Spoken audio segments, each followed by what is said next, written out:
Chapter 2 the union executive.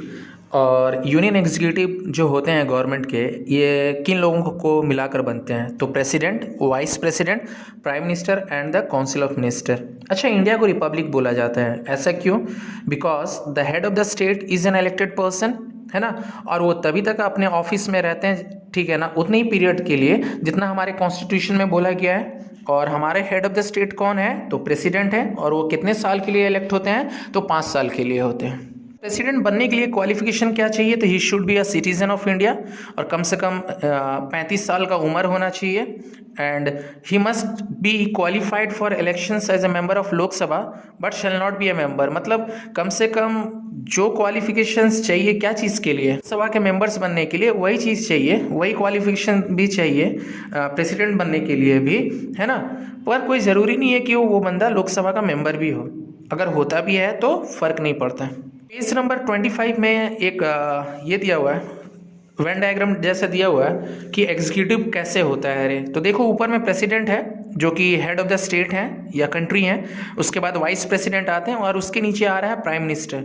अच्छा, prime minister जो है ना, वो 3 भाग में डिवाइडेड है, cabinet ministers, minister of states और डिप्यूटी मिनिस्टर्स। और उनके नीचे जब हम लोग आएंगे तो सेक्रेटेरिएट्स लिखा हुआ है, जो कि अलग अलग मिनिस्ट्रीज में फिर नीचे में डायग्राम में दिया हुआ है। सेक्रेटेरिएट संभालते कौन है? वही आईएएस ऑफिसर्स वगैरह सब, है ना। प्रेसिडेंट का और भी एक क्वालिफिकेशंस में मिस कर गया, he should not hold any office of profit under the central और द स्टेट गवर्नमेंट। देखते हैं कि प्रेसिडेंट का इलेक्शंस कैसे होता है। तो प्रेसिडेंट का इलेक्शंस करने के लिए ना एक इलेक्टोरल कॉलेज बनाया जाता है। अच्छा, ये इलेक्टोरल कॉलेज में कौन लोग होते हैं? तो MLAs of different state. MLA का फुल फॉर्म क्या होता है? Member of legislative assembly of different state. And MPs, और एमपीज में कौन लोग आएंगे? लोकसभा और राज्यसभा के मेंबर्स। तो ये सारे लोग मिलके प्रेसिडेंट का इलेक्शंस करते हैं, ठीक है ना। और लेजिस्लेटिव असेंबली को विधानसभा भी बोलते हैं, है ना। अगर किसी तरह का डिस्प्यूट हो जाता है प्रेसिडेंट के इलेक्शंस में, मान लो कि 50% वोट नहीं मिल पा रहा है, डिसाइड नहीं किया जा पा रहा है कि कौन प्रेसिडेंट बनेगा, तो उस केस में सुप्रीम कोर्ट ऑफ इंडिया जो होता है वो डिसाइड करता है कि president who will be the president of India. President का इलेक्शंस होता है ना, वो इलेक्शन जो होता है वो इनडायरेक्ट होता है। रे फिर से अगर हम लोग पेज नंबर 26 में देखें तो देखो, पीपल से नीचे से शुरू हुआ है। पीपल इलेक्ट करते हैं लोकसभा और विधानसभा के मेंबर्स, है ना, और विधानसभा के मेंबर्स सेलेक्ट करते हैं राज्यसभा के मेंबर्स, और ये तीनों लोग मिलके क्या बनाते हैं? This member constitute electoral college. अब समझ में आया इलेक्टोरल कॉलेज क्या है? और ये इलेक्टोरल कॉलेज जो होता है वो प्रेसिडेंट को क्या करता है? रे अपॉइंट करता है, इलेक्ट करता है। प्रेसिडेंट के इलेक्शंस देखो, इंडिया में जो गवर्नमेंट चलता है ना, वो पार्लियामेंट्री फॉर्म ऑफ गवर्नमेंट चलता है। पार्लियामेंट्री फॉर्म ऑफ गवर्नमेंट में क्या होता है ना, कि जो प्राइम मिनिस्टर होता है he is the head of the government, है ना, और जो प्रेसिडेंट होते हैं वो जस्ट एक सेरेमोनियल या बोल सकते हो कि नाम के हेड होते हैं, नॉमिनल हेड होते हैं। प्रेसिडेंट को हर टाइम जो काम करना पड़ता है, he has to act on the advice of council of ministers and the prime minister, ठीक है। से देखा जाए तो prime minister is the real head of the government and the country, and president is just the ceremonial head, है ना। क्योंकि prime minister जो है ना, he is elected directly by the people, है ना, इसीलिए इनको ज़्यादा पावर दिया जाता है कंपेयर टू प्रेसिडेंट। प्रेसिडेंट को जब कुर्सी देने का बात होता है तो उनको कसम कौन खिलाता है? ओथ ऑफ ऑफिस कौन कराता है? तो चीफ जस्टिस ऑफ इंडिया, है ना, ऑफ सुप्रीम कोर्ट या चीफ जस्टिस ऑफ इंडिया। और उस सेरेमनी में प्राइम मिनिस्टर और काउंसिल ऑफ मिनिस्टर्स भी प्रेजेंट रहते हैं। को इलेक्ट कितना टाइम के लिए किया जाता है? 5 साल के लिए, है ना। और उनका सीट वैकेंट कब हो जाता है, खाली कब हो जाता है? इन केस उनका डेथ अगर हो गया तो, है ना, और उस केस में वाइस प्रेसिडेंट उनका कुर्सी संभालते हैं। और दूसरा केस ये है कि वो खुद ही रिजाइन अगर कर दिए तो। और तीसरा केस है इम्पीचमेंट। इम्पीचमेंट एक प्रेसिडेंट का कब होता है? जब अगर हमारा प्रेसिडेंट कॉन्स्टिट्यूशन के अगेंस्ट में कुछ गलत करते हुए पाए जाते हैं, गिल्टी पाए जाते हैं, है ना। ओपनली डिस्कस नहीं किया जाता है, इस मामले को पार्लियामेंट में लाया जाता है, और 2/3 मेजोरिटी वोट अगर प्रेसिडेंट के अगेंस्ट में जाता है तो प्रेसिडेंट को उनके पद से निकाल दिया जाता है ना। ही इम्पीचमेंट बोलते हैं। हम लोग पढ़ेंगे कि एग्जीक्यूटिव पावर क्या होता है एक प्रेसिडेंट का। तो president is the head of the executive. Executive याद करो क्या थे, है ना, prime minister and the council of ministers थे, है ना। तो एग्जीक्यूटिव पावर क्या है प्रेसिडेंट का? कि प्राइम मिनिस्टर को, काउंसिल ऑफ मिनिस्टर को, है ना, वो अपॉइंट करते रहे। He appoints prime minister and the council of minister. चीज़ है the governor of the state को भी वो अपॉइंट करते हैं। तीसरा चीज़ है कि द चीफ जजेस एंड द जजेस of the Supreme court and the high court को भी प्रेसिडेंट अपॉइंट करते हैं, and the attorney general of India को भी। कम से कम 4 पॉइंट्स तो याद रहने चाहिए यार। प्रेसिडेंट ही होते हैं चेयरमैन यूपीएससी का, जिससे आईएएस ऑफिसर बनते हैं सब, जिसका फुल फॉर्म है यूनियन पब्लिक सर्विस कमीशन। आते हैं legislative power of the president. देखो प्रेसिडेंट जो है ना एड्रेस करते हैं यानी स्पीच देते हैं कब जब लोकसभा नया बनकर आ जाता है जनरल इलेक्शंस के बाद, और या कोई सेशन शुरू होने वाला है, तो वो फर्स्ट सेशन के शुरुआत में अपना कंट्री को या लोकसभा राज्यसभा को क्या करते हैं, एड्रेस करते हैं, बात करते हैं। और प्रेसिडेंट का ये पावर है कि he can summon both the houses of the parliament. मान लो कि कोई ऐसा सिचुएशन अराइज हो गया है ना, तो प्रेसिडेंट अगर चाहें तो दोनों हाउस का मीटिंग को बुला सकते हैं, और ये दोनों हाउस की मीटिंग को एड्रेस भी करते हैं। He can address a joint session of the parliament, और he can dissolve the Lok Sabha and order fresh elections. तो ये इनका लॉ मेकिंग पावर है या लेजिस्लेटिव पावर है ना, कि लोकसभा को डिसॉल्व कर सकते हैं और एक नया री इलेक्शंस को भी वो स्टार्ट करने के लिए बोल सकते हैं, कोई पर्टिकुलर डेट दे सकते हैं, है ना यार। लेजिस्लेटिव पावर में आते हैं, he nominates 12 members to the Rajya Sabha and 2 members to the Lok Sabha. और कोई भी बिल, चाहे वो मनी बिल हो या ऑर्डिनरी बिल हो, उनके सिग्नेचर के बिना it can not become a law unless it is signed by him, है ना।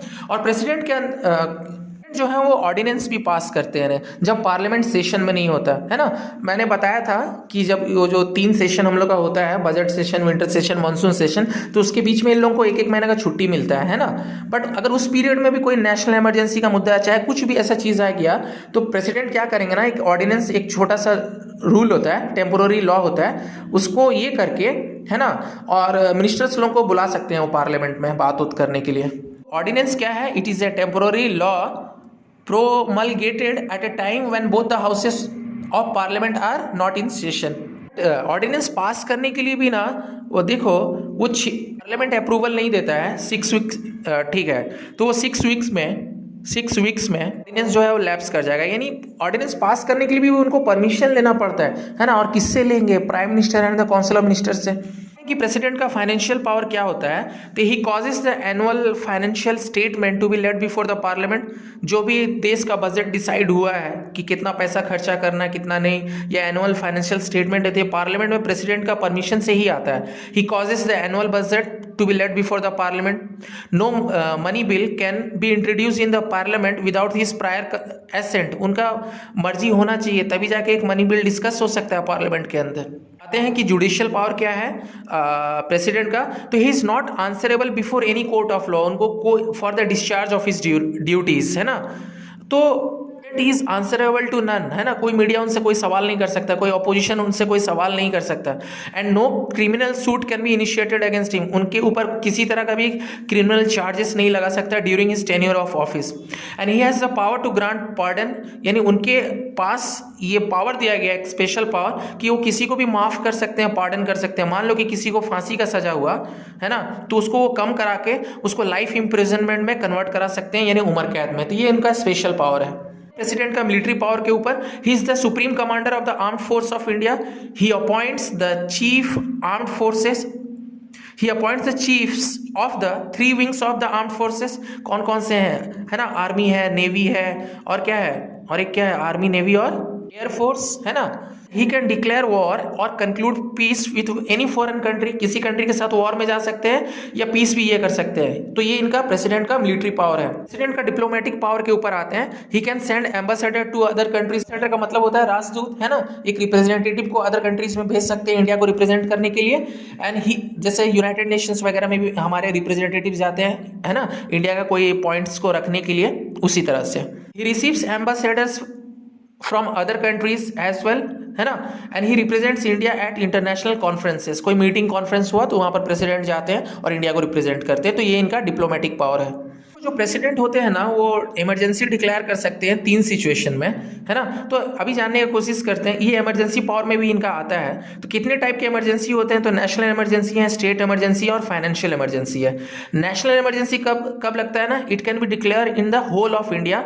और ये कब लगता है, जब हम लोग वॉर या आर्म्ड रिबेलियन में चल जाते हैं किसी फॉरेन कंट्री के साथ, है ना। उस केस में क्या होता है कि पूरा इंडिया में इमरजेंसी लगा दिया जाता है और union cabinet headed by the prime minister इस चीज़ को अप्रूव करता है। क्या चीज़ को, रहे कि नेशनल इमरजेंसी लगना चाहिए, और नेशनल इमरजेंसी 6-6 महीना करके लगता है, अरे है ना। और इसका ये तो प्राइम मिनिस्टर ही बोलते हैं, और ये फाइनली जो प्रेसिडेंट रहते हैं हमारे उसके ऊपर सिग्नेचर करते हैं, जाके ये इमरजेंसी लागू होता है। ये हुआ हमारा नेशनल इमरजेंसी। अब स्टेट इमरजेंसी के ऊपर आते हैं। स्टेट के जो पावरफुल आदमी है वो गवर्नर है। जैसे कंट्री के लिए प्राइम मिनिस्टर होते हैं, वैसे स्टेट के लिए कौन होते हैं? Chief minister. कंट्री के लिए जैसे प्रेसिडेंट होते हैं, वैसे स्टेट के लिए कौन होता है? गवर्नर। तो अगर स्टेट इमरजेंसी लगाना है तो गवर्नर क्या करेगा ना, एक रिपोर्ट तैयार करेगा, एंड ठीक है, उस रिपोर्ट को वो प्रेसिडेंट के पास भेजेगा कि उनका जो स्टेट है, जैसे कि मान लो कि हम लोग बंगाल में रहते हैं, कि government can not be run according to the constitution, और वो चाहते हैं कि आप लोग स्टेट इमरजेंसी लगा दीजिए, है ना।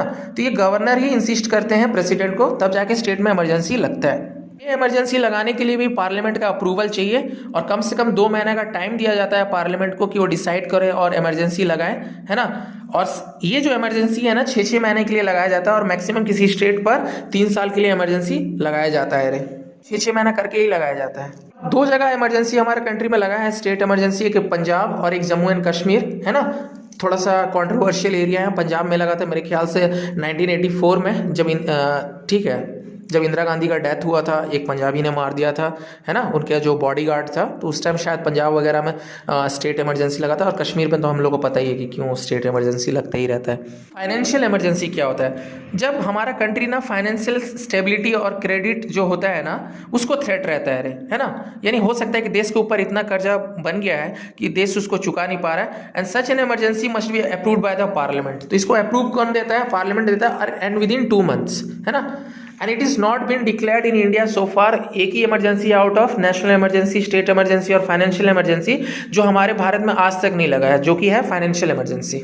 देश में इमरजेंसी लग जाता है ना, तो बहुत सारा राइट्स जो सिटीजन्स के होते हैं वो छीन लिए जाते हैं। All the fundamental rights stand suspended during emergency. और जो हमारा कंट्री का जो फेडरल नेचर है, where the power is divided between the centre and the state, ये ना चेंज होकर यूनिटरी में आ जाता है। यानी सारा का सारा पावर जो है सेंट्रल गवर्नमेंट के हाथ में आ जाता है, स्टेट के पास कोई भी पावर नहीं रहता है। पार्लियामेंट के पास ये भी पावर आ जाता है कि वो किसी तरह का भी लॉज बना सकता है on subjects on state list. State list का कोई सब्जेक्ट के ऊपर भी पार्लियामेंट अपना क्या बना सकता है? लॉ बना सकता है ना। And the central executive assumes almost dictatorial power, है ना। जो सेंटर में जो होते हैं ना, वो एक तरह से ऑलमोस्ट डिक्टेटर हो जाते हैं, है ना। किसका बात कर रहा है? गवर्नमेंट का बात कर रहा है ना, प्राइम मिनिस्टर का बात कर रहा है।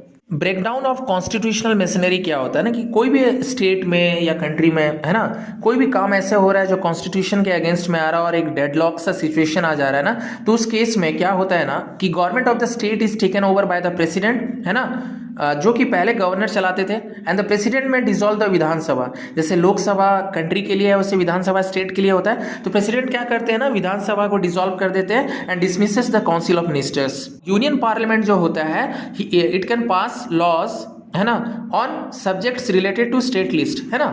फाइनेंशियल इमरजेंसी क्या होता है ना, अगर किसी कंट्री का फाइनेंशियल पोजीशन बहुत ही बैड हो जाए और इंडिया का इकोनॉमिक स्टेबिलिटी को एक थ्रेट हो जाए, तो उस केस में क्या करते हैं हमारे प्रेसिडेंट, मतलब ये सब उन्हीं के नीचे ही होता है सारा चीज़, कि the salary and allowances of public servants, उनका चाहे वो यूनियन का हो या स्टेट का हो, उनका सैलरी को रिड्यूस किया जाता है जो सेंट्रल और स्टेट गवर्नमेंट के लिए काम करते हैं। And the salary of the जजेस of the Supreme Court can be reduce during the time of financial emergency का टाइम में, है ना।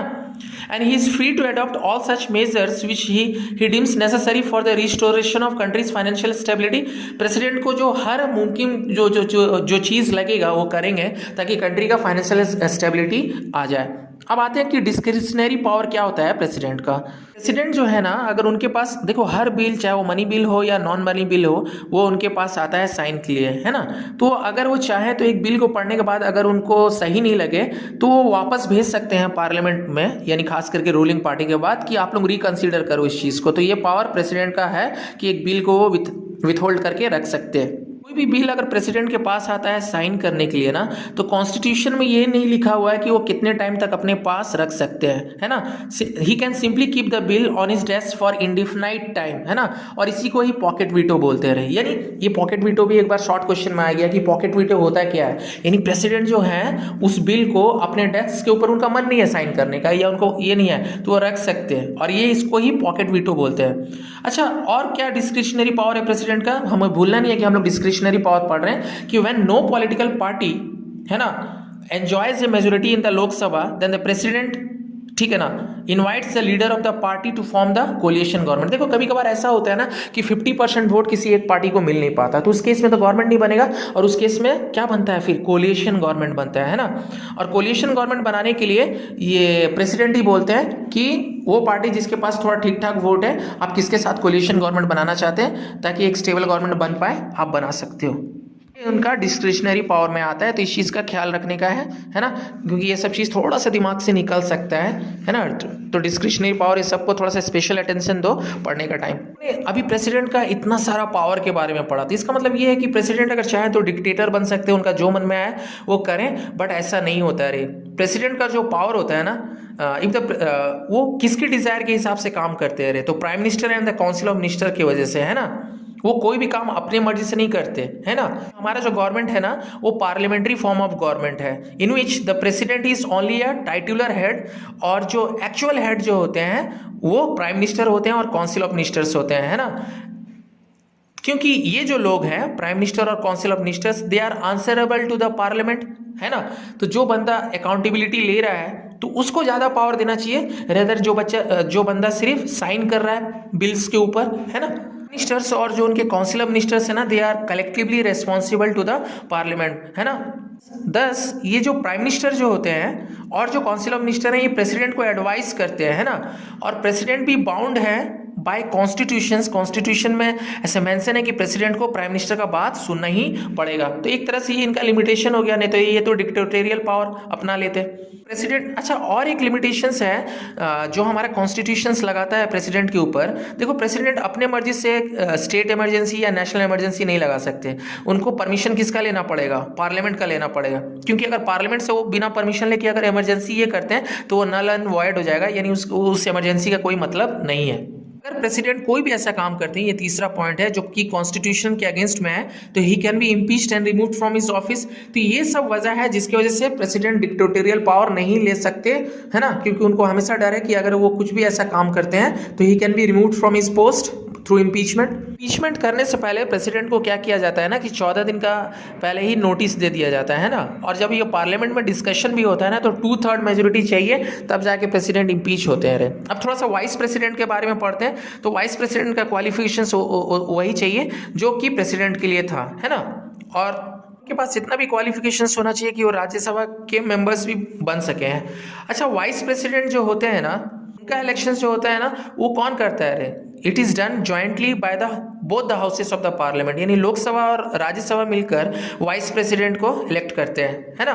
और वही सेम इलेक्शन का प्रोसीजर है जहां पर सीक्रेट बैलेट का यूज किया जाता है, और एक प्रोपोर्शनल रिप्रेजेंटेशन जो कि एक सिंगल ट्रांसफरेबल वोट से उनको वाइस प्रेसिडेंट चुना जाता है रे। यानी एक कॉमन मत होता है यार। देखो सिंगल ट्रांसफरेबल वोट का मतलब क्या है कि सब कोई एक कॉमन ये पर आते हैं, है ना, हर किसी का वोट एक काउंट होता है और फिर वाइस प्रेसिडेंट का चुनाव होता है। वाइस प्रेसिडेंट जो है वो ex officio chairman of the Rajya Sabha भी है।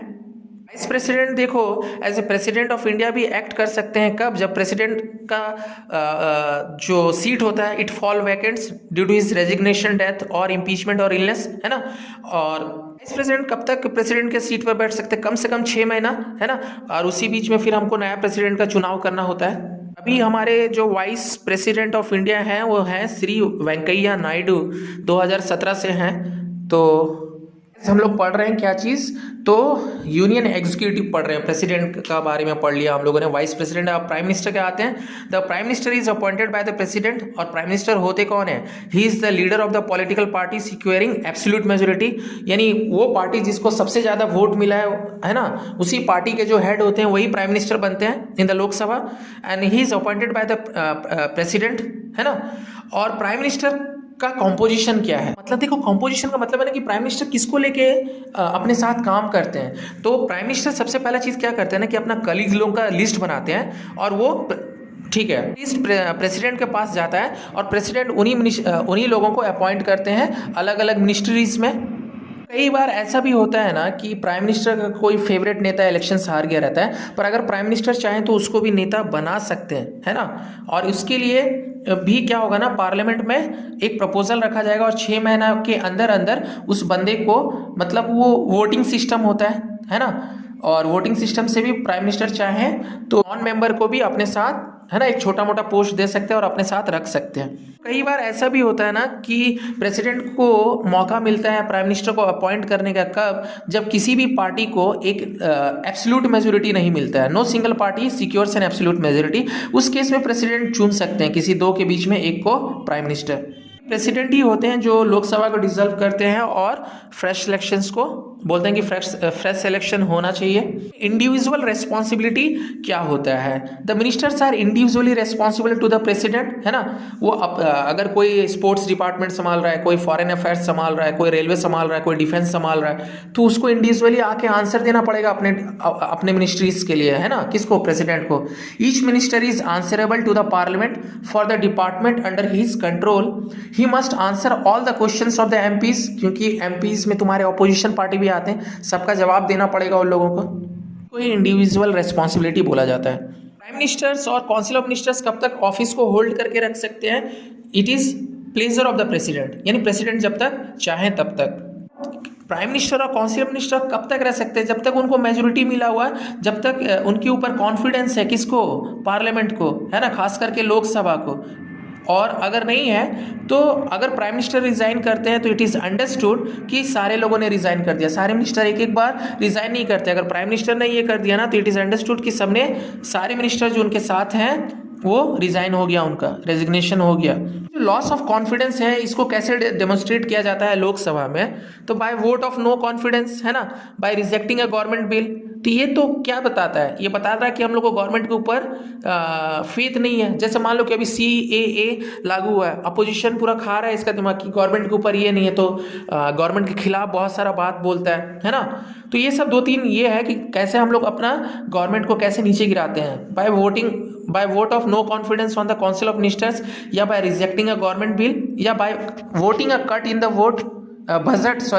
अगर बजट गवर्नमेंट ज़्यादा खर्च कर रहा है तो उसमें कट कर रहा है, अगर अपोजिशन कट करवाना चाहता है, इसका मतलब क्या है कि we don't have confidence on the government. Prime ministers including council of ministers, prime minister किसी वजह से सैलरी रिड्यूस कर रहे हैं, है ना, और ये मिनिस्टर्स लोग को पसंद नहीं है ना, तो उस केस में भी ये ऑफ कॉन्फिडेंस होता है। हम लोग कैटेगरीज ऑफ मिनिस्टर्स के ऊपर है, तो 3 टाइप के मिनिस्टर्स होते थे जो वो चार्ट अगर याद होगा तो प्राइम मिनिस्टर के नीचे क्या क्या था? Cabinet ministers, ministers of states and deputy ministers. तो ये कैबिनेट मिनिस्टर्स कौन होते हैं? रे वो मिनिस्टर्स होते हैं, they are the most important members of the council of ministers, है ना, and they are the full fledge ministers who hold important portfolios रहे। तो वो इंपॉर्टेंट पोस्ट होल्ड करके रखते हैं, जैसे कि डिफेंस मिनिस्टर हो गए, होम मिनिस्टर्स हो गए, है ना, एक्सटर्नल अफेयर मिनिस्टर्स हो गए। तो ये सब कैबिनेट मिनिस्टर्स है और इनको अक्सर हम लोग टीवी में देखते हैं। Amit Shah is home minister, तो बोल सकते हो कि वो कैबिनेट मिनिस्टर्स है ना। अच्छा, ये मिनिस्टर ऑफ स्टेट क्या होता है? They are the second category of ministers, है ना, and they may or may not hold an independent charge or any portfolio. उनके पास कोई इंपॉर्टेंट पोस्ट हो भी सकता है, नहीं भी हो सकता है। And the prime minister may or may not consult them, है ना। प्राइम मिनिस्टर कोई इंपॉर्टेंट डिसीजन ले लेते हैं ना, अगर उनको लेना रहता है ना तो कैबिनेट मिनिस्टर से सलाह मशवरा करते हैं, है ना, और अगर उनका मन है तभी वो मिनिस्टर ऑफ स्टेट के पास जाएंगे, या ठीक है ना, या नीचे वाले के पास जाएंगे, उनके मन के ऊपर है। अच्छा, ये डिप्यूटी मिनिस्टर क्या होता है? They are the third category of minister who assist cabinet ministers and the council of ministers. तो ये जस्ट हेल्प करते हैं किसको? डिप्यूटी मिनिस्टर किसको हेल्प करते हैं? कैबिनेट मिनिस्टर्स को और मिनिस्टर ऑफ स्टेट्स को। और ये जो वर्किंग ऑफ द कैबिनेट और द काउंसिल ऑफ मिनिस्टर्स जो होता है ना, सब ये एक टीम के जैसा काम करते रहे, prime minister and the council of ministers. और प्राइम मिनिस्टर एक तरह से समझ सकते हो कि ये स्कीपर है या कैप्टन है काउंसिल ऑफ मिनिस्टर्स का, है ना। और इन लोगों को हर चीज़ के लिए collectively they are responsible to the parliament, है ना। और पार्लियामेंट्री सेक्रेटरीज भी रहते हैं जो कि इन मिनिस्टर्स लोगों को हेल्प करते हैं, यानी IAS ऑफिसर, ये सब इनका ड्यूटीज़ को डिस्चार्ज करने के लिए, यानी IAS ऑफिसर लोग बहुत मदद करते हैं ये प्राइम मिनिस्टर और काउंसिल ऑफ मिनिस्टर्स लोगों को, है ना। Collectively responsible to the parliament. अगर गवर्नमेंट ने कोई नियम कानून पास किया है ना तो इनको पूरा कलेक्टिवली डिफेंड करना पड़ता है अपने आप को, पार्लियामेंट में भी और प्रेस में भी, है ना। नहीं तो क्या होगा? नो कॉन्फिडेंस होगा और आने वाले इलेक्शंस में उन लोगों को हटा दिया जाएगा। Collective responsibility of the ministers क्या होता है? In a parliamentary form of government में क्या होता है ना कि collect it means that the council of minister is collectively responsible to the parliament. इसका मतलब है कि if something goes wrong with the policy of one minister, अगर एक मिनिस्टर से भी गलती होता है ना, the whole council of ministers takes the responsibility, और उसको सेफगार्ड और बचाने के लिए वो लोग पार्लियामेंट में या कहीं भी बात करते हैं, है ना, क्योंकि एक बंदा कुछ गलत करता है तो पूरा पार्टी बदनाम होता है। हम लोग की काउंसिल ऑफ मिनिस्टर्स और कैबिनेट मिनिस्टर्स में डिफरेंस क्या है। तो देखो, कैबिनेट मिनिस्टर्स एक स्मॉल ग्रुप है, 15 से 18 मेंबर्स होते हैं, है ना, जो कि फाइनेंस, डिफेंस ये सब संभालते हैं, important portfolios. But council of ministers ज़्यादा तादाद में होते रहे। और प्राइम मिनिस्टर जो है ना, बार बार कैबिनेट मिनिस्टर्स लोग से कंसल्ट करता है, क्योंकि वो they are the most trusted ministers. जरूरी नहीं कि प्राइम मिनिस्टर हर बार काउंसिल ऑफ मिनिस्टर से कंसल्ट करे रहे। And the cabinet determine the policy and programme of the government, so they meet frequently.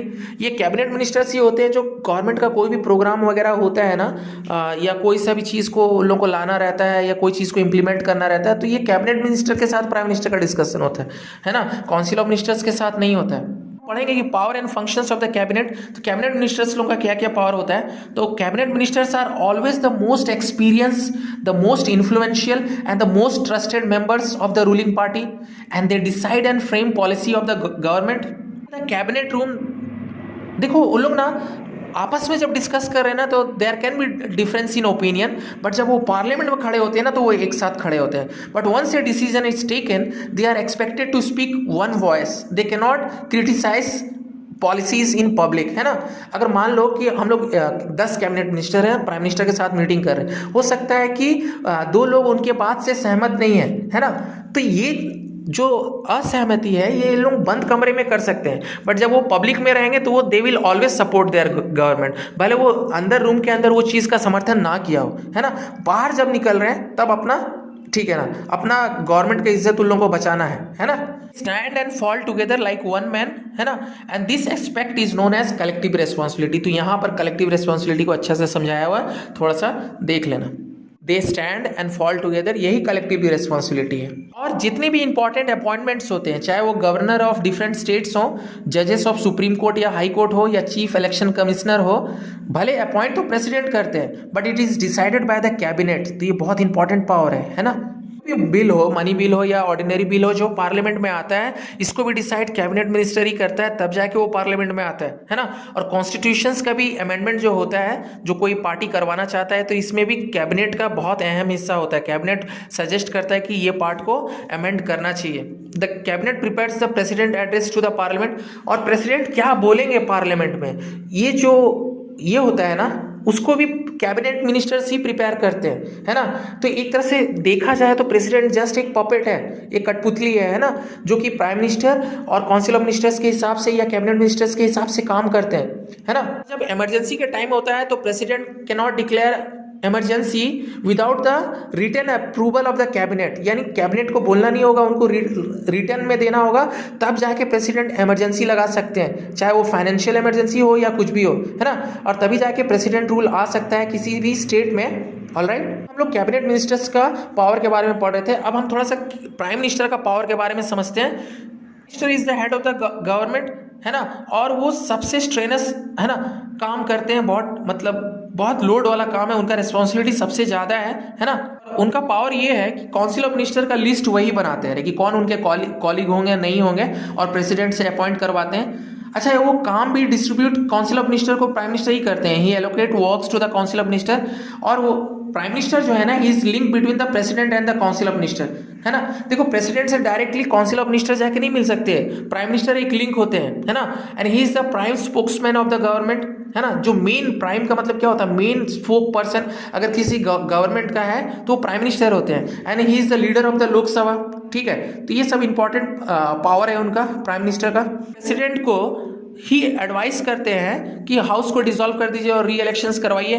President को वो जजेस ऑफ सुप्रीम कोर्ट, गवर्नर, ये सबको भी अपॉइंट करने में प्रेसिडेंट को एडवाइस करते हैं, कौन, प्राइम मिनिस्टर हमारे, सब उनका पावर है। हैं कि ये कोलिशन गवर्नमेंट क्या होता है। समटाइम्स इट सो हैपेंस कि एक सिंगल पार्टी जो होता है ना, it fails to get absolute majority, जिसका मतलब है कि उनको 50% सीट्स नहीं मिलता है ना, इलेक्शंस में। तो उस केस में क्या होता है ना कि different political party joins hand to form government, और उसी को ही कोलिशन गवर्नमेंट बोलते रहे हम लोग। ऐसा गवर्नमेंट ना स्टेबल गवर्नमेंट नहीं होता रे कोलिशन गवर्नमेंट, क्योंकि 3-4 लोग मिलके गवर्नमेंट बनाते हैं। सच ए गवर्नमेंट में face an uphill task to survive, alright, and the chapter is over guys. तो मैं तुम लोग को यही बोलना चाहूंगा ना